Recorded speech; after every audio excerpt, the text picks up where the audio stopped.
오늘은 궁핍할 때 해야 할 말이라는 제목으로 말씀을 나누겠습니다. 오늘은 빌립보서 마지막 시간입니다. 오늘 본문에 바울은 서신을 마치면서 감사의 인사를 하고 있습니다. 왜 그러냐면 빌립보 교회가 전적으로 바울의 사역에 연보함으로써 바울의 사역을 끊임없이 도왔기 때문인데요. 말씀을 같이 보겠습니다. 15절, 16절 말씀입니다. 읽겠습니다. 시작. 빌립보 사람들아, 너희도 알거니와 복음의 시초에 내가 마게도냐를 떠날 때에 주고받은 일에 참여한 교회가 너희 외에 아무도 없었느니라. 데살로니가에 있을 때에도 너희가 한 번뿐 아니라 두 번이나 나의 쓸 것을 보내었도다. 여기 보면 복음의 시초에라고 돼 있잖아요. 이때가 언제냐면 바울이 유럽에 복음을 전하기 시작할 때 제2차 전도 여행 그때의 시점을 이야기하고 있는 것입니다. 그때 빌립보 교회 외에 나에게 연보로서 도와줬던 교회가 하나도 없었다. 그죠? 그런데 빌립보 교회가 한 번뿐 아니라 두 번이나 나에게 나를 도와줬다. 그렇게 이야기를 하고 있는 거죠. 자, 그러면 다른 교회들은 정말 바울을 도와준 적이 없는가? 바울이 말씀에서 오늘도 너희 외에 아무도 없었다. 그렇게 이야기하고 있기도 하고요. 또 다른 교회들을 찾아보니까 고린도 교회에서는 바울이 오히려 의도적으로 후원을 거부합니다.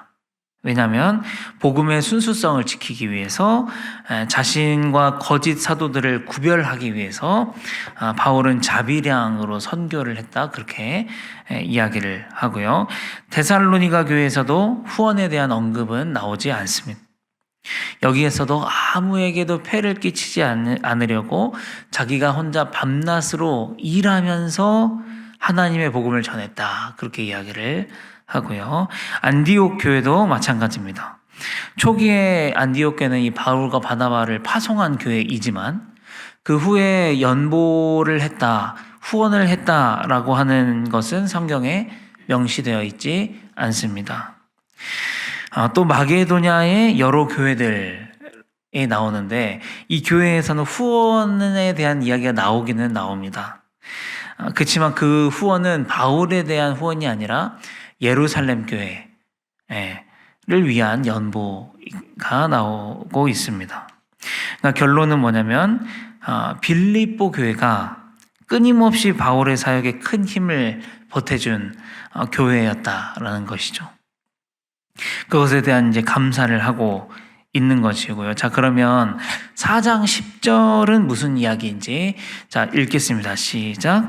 내가 주 안에서 크게 기뻐함은 너희가 나를 생각하던 것이 이제 다시 싹이 나매니 너희가 또한 이를 위하여 생각은 하였으나 기회가 없었느니라. 무슨 말일까? 나를 생각하던 것이 이제 싹이 났다. 무슨 말일까요? 나를 생각하던 것은 뭐냐면 연보죠. 빌립보 교회가 바울을 사랑하고 바울을 위해서 연보하던 그 손길을 의미합니다. 그게 이제 나를 생각하던 것이라는 뜻이고 이제 다시 싹이 났다. 그 말은 뭐냐면 다시 이어지기 시작했다. 빌립보 교회가 사도 바울을 사랑하고 그에 대해 연보하는 일이 이제 다시 이어지기 시작했다. 자, 그 말은 뭐냐면 언젠가 끊어졌을 때가 있었다는 거죠. 언제냐면 이 바울과의 거리 때문이기도 하고 바울이 환경이나 이 핍박받고 감옥에 갇히고 그러는 일들로 인해서 연보하는 길이 막혔다는 거죠. 그래서 연보할 기회가 도저히 없었어요. 그랬다가 이제 다시 그 연보가 이어지기 시작했다. 지금 그런 의미를 이야기하는 것입니다. 자, 그러면 바울은 오늘 왜 기뻐하고 있는가를 좀 우리가 생각해 봤으면 좋겠어요. 바울은 지금 무엇에 감사하고 있는가? 끊어졌던 연보가 다시 이어졌기 때문에 감사하고 있는가? 자기에게 물질적인 후원이 들어옴으로 말미암아 기뻐할까요? 아니면 빌립보 교인들이 자기를 잊지 않고 뭔가 후원해줘서 감사하고 있는가? 바울은 이렇게 이야기를 합니다. 몇 가지 말씀을 연달아 같이 보겠습니다. 시작. 내가 궁핍함으로 말하는 것이 아니니라. 지금 자기가 감사의 인사를 하고 있는데 연보에 대한 이야기를 하고 있는데 내가 궁핍해서 지금 이 말을 하고 있는 게 아니다. 자, 두 번째 시작. 그러나 너희가 내 괴로움에 함께 참여하였으니 잘하였도다. 너희가 내 괴로움에 함께 참여하였으니 잘하였도다. 자, 17절 시작. 내가 선물을 구함이 아니요 오직 너희에게 유익하도록 풍성한 열매를 구함이라. 지금 바울은 자기가 기뻐함으로 또 감사함으로 이 편지를 쓰고 있는 이유가 단순히 물질이 나에게 채워졌기 때문에 그것이 아니다는 거죠. 내가 참 궁핍했었는데 연보해줘서 너무 고맙다는 말을 하는 것이 아니라 바울은 너희가 내 괴로움에 함께 참여하는 자가 되어서 기쁘다. 그렇게 이야기를 하고 있다는 거죠. 여러분 여기서 괴로움 뭐죠?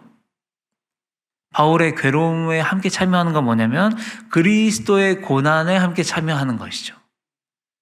너희들이 나를 위해서 연보함으로 그리스도의 고난에 동참했다고 이야기하는 거죠. 그래서 너희들 참 잘했다. 그렇게 칭찬을 하고 있는 것이죠. 또 뭐라고 이야기하냐면 너희의 연보가 오직 너희에게 유익한 것이다. 그렇게 이야기를 하죠. 여러분 연보는 내 주머니를 터는 일이죠. 쉽게 말하면. 그 당시 대부분의 성도들은 주머니의 사정이 넉넉지 못했습니다. 신약 성서의 이 사회 문화를 우리가 공부해 보면 대부분의 평민들은 아주 가난했어요. 그런데 그 가난한 주머니를 털어서 바울에게 연보한 것이죠. 그런데 바울은 그것이 자신에게 유익한 것도 아니고 바로 거기에 너희들에게 유익한 것이었다. 그렇게 말을 합니다. 여러분 우리 교회도 물질로 선교를 많이 하고 있잖아요. 남아공, 미국, 러시아, 요르단, 베트남, 스위스, 태국, 이집트, 중국, 필리핀, 캄보디아, 이스탄불, 말라위, 인도네시아, 탄자니아 우리가 지금 선교하고 있는 나라입니다. 총 15국가에 21명의 선교사님을 후원하고 있는 것으로 알고 있습니다. 그런데 또 우리 절기 때마다 헌금해서 내일 모레 이제 맥주 감사 주일이 되면 또 어려운 이웃을 위해서 이 헌금을 후원할 것이고요. 선교지 신방을 통해 또 후원하죠. 형제교회 섬기기로 연보하죠. 그러면 우리는 뭐라고 생각하냐면 내 주머니를 털어서 나의 헌신을 통해 연보를 받으시는 분이 유익하겠다. 그렇게까지 우리는 생각하죠. 그런데 오늘 바울은 뭐라 그러냐면 반대되는 이야기를 하는 거죠. 물론 연보를 받는 사람도 유익하겠지만 더욱 그 일은 연보하는 너희에게 유익한 것이다. 그렇게 이야기를 한다는 거죠. 여러분 선교는 연보의 섬김은 바로 나에게 영적으로 유익한 일이라는 사실을 오늘 이야기합니다. 선교는 남을 도와주는 일이 아니라 바로 나에게 영적으로 유익한 일이라는 것을 바울이 이야기하고 있는 거죠. 그냥 주는 게 아니라 나는 손해보고 내 것을 털어서 남을 도와주는 정도가 아니라 선교는, 연보는 바로 나에게 유익한 일이라는 것을 우리가 기억할 수 있기를 바랍니다. 왜 그러냐면, 왜 유익하다고 말하냐면 그것은 그리스도의 고난에 동참하는 일이기 때문이고 하나님 나라의 일에 동참하는 일이기 때문이다. 또 이 바울의 이야기는 뭐냐면 그것이 처음 받은 복음을 지켜내는 일이고 끝까지 복음에 참여하는 일이기 때문에 너희에게 유익한 일이다. 그렇게 바울이 이야기하고 있습니다.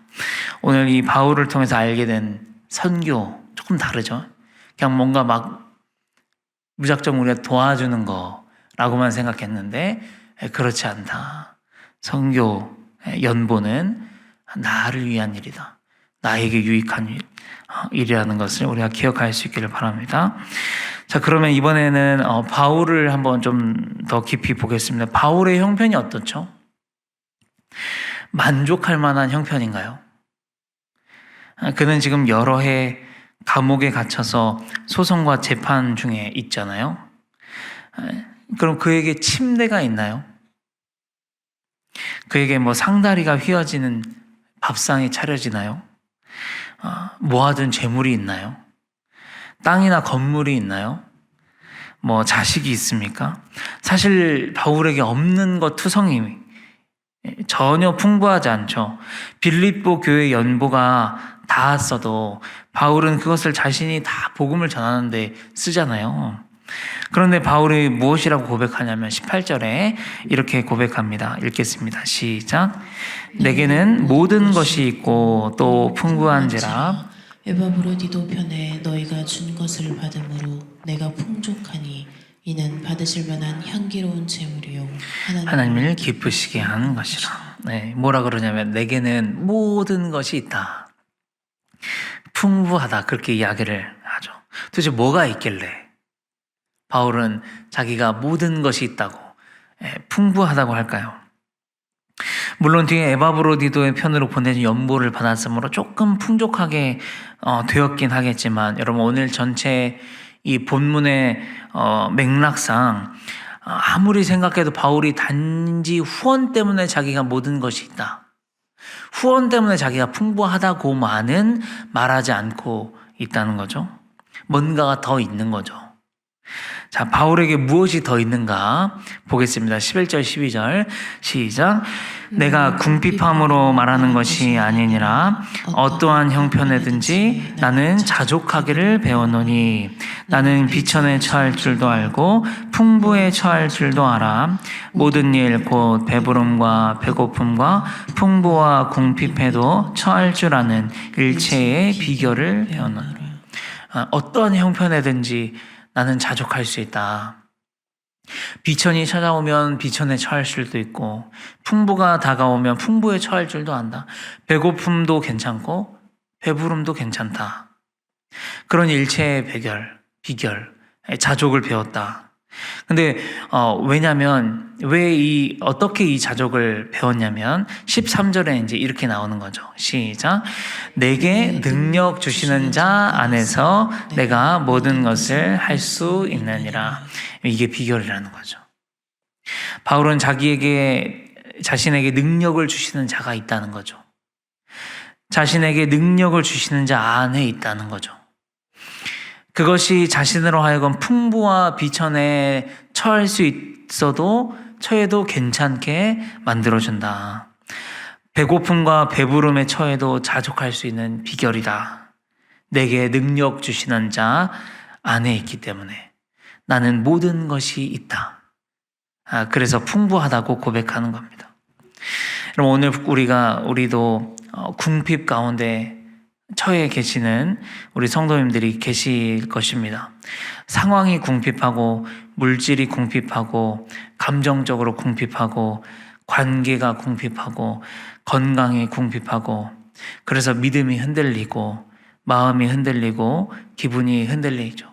하루에 몇 번씩 롤러코스터를 타기도 한 것입니다. 그런데 그런다고 해서 우리에게 무슨 뾰족한 수가 있습니까? 답이 나에게 있습니까? 해결할 힘이 나에게 있습니까?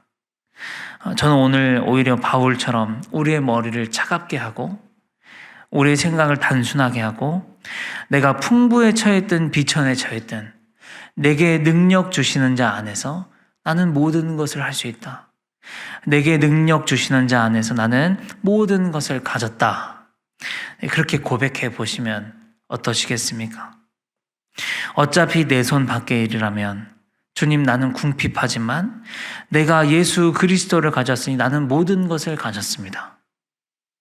그렇게 믿고 고백해 보시면 어떻겠습니까? 오늘 이 아침에 아이처럼 순수하게 믿는 이 믿음의 고백 위에 하나님께서 힘을 더해 주시기를 축복합니다. 오늘은 두 가지를 나눴습니다. 첫 번째는 뭐냐면 선교, 연보하는 일은 남 도와주는 일이기도 하지만 바로 영적으로 나에게 유익한 일이다 는 것이고, 두 번째 뭐냐면 우리가 궁핍할 때 해야 되는 말이 뭐냐, 에이 죽겠다가 아니라 오늘 말씀에 의하면 내게 능력 주시는 자 안에서 나는 모든 것을 가졌다, 그렇게 고백하는 것입니다. 오늘 자신에게 그렇게 고백했으면 좋겠고, 또 만나는 형제 자매에게 그렇게 고백해 주면 좋겠습니다. 당신은 모든 것을 가졌습니다. 그렇게 인사할 수 있으면 좋겠습니다. 기도하겠습니다. 아버지 하나님 감사합니다. 빌립보서 마지막 장을 통하여서 우리가 두 가지를 배웠습니다. 연보하는 것, 물질로 선교하는 것은 단순히 남을 도와주는 일이 아니라 바로 나를 위한 것이다, 나의 유익을 위한 것이라는 것을 우리가 배울 수 있게 하시면 감사합니다. 또한 우리가 궁핍할 때 무엇을 고백해야 되는지 배우게 하시니 감사합니다. 아이고 난 죽겠다, 아이고 나는 힘들다, 이렇게 고백할 것이 아니라 예수 그리스도가, 나는 예수 그리스도를 가졌으므로 내게 능력 주신 자 안에서 내가 모든 것을 가졌다, 그렇게 고백할 수 있는 우리 성도님들의 삶이 될 수 있도록 아버지 인도하여 주시옵소서. 그렇게 고백할 때 주님 우리에게 힘 주시고 능력 주시고 정말 모든 것을 헤쳐나갈 수 있는 그 힘과 능력을 우리에게 부어 주시옵소서. 감사를 드리며 예수님의 이름으로 기도합니다. 아멘.